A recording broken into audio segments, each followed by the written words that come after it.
Le thème suivant, puisque nous sommes obligés de poursuivre, c'est elle aussi débat, vous en parliez, la réparation pour l'esclavage. Les peuples descendants d'esclaves peuvent-ils bénéficier du même type d'indemnisation que les rescapés de la Shoah? Que dit le gouvernement français?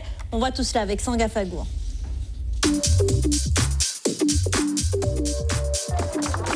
Le gouvernement réfléchit aux moyens de réparer symboliquement ou financièrement les conséquences de l'esclavage. La phrase est de Jean-Marc Ayrault, alors Premier ministre. Pour les associations comme le Mouvement international pour les réparations, c'est l'aboutissement d'un long combat commencé au début des années 90 et surtout une mesure qui sonnerait comme une évidence. Il peut pas nier en sorte de réparation digne pour un certain nombre de peuples et puis des réparations indignes pour nous. Mais la joie sera de courte durée. En mai 2013, François Hollande rejette toute idée de réparation. Il y aurait une note à payer, à acquitter, puis ça serait fini? Non. Le gouvernement s'est pourtant engagé en décembre dernier à verser 60 millions de dollars aux survivants juifs américains transportés vers les camps de concentration, ainsi qu'aux familles des disparus. La ministre de la Justice, elle, parle de réparation foncière, un argument que rejette Roger de Jaham de l'association Tous Créoles. Il y a une vieille lubie sur les terres à la Martinique. Aucune terre ne provient de la période de l'esclavage. Tous les propriétaires aujourd'hui ont acheté leur terre.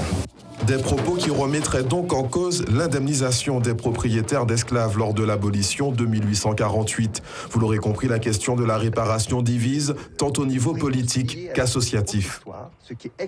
On ne répare pas l'irréparable, c'est-à-dire la constitution d'un groupe humain dans un crime contre l'humanité, avec tous les stigmates qui existent actuellement, ça ne peut pas être réparé. C'est vrai qu'une réparation financière n'est pas une réparation en solde de tout compte, parce que la colonisation, on ne peut pas le réparer uniquement comme ça, mais on peut le réparer aussi comme ça. Au Canada, par exemple, ou aux États-Unis, il y a eu un certain nombre de mesures de réparation morale, financière, culturelle pour les Amérindiens. Par exemple, il y a eu justement des terres qui ont été rendues. Il y a eu par exemple des mesures pour la gratuité à l'université, des mesures sociales en guise de réparation. Et pourtant, ce sont des massacres qui ont eu lieu depuis plus de 400 ans. Selon Louis-Georges Tin, une trentaine d'exemples de réparations liées à des guerres ou à des crimes a été recensée au XXe siècle.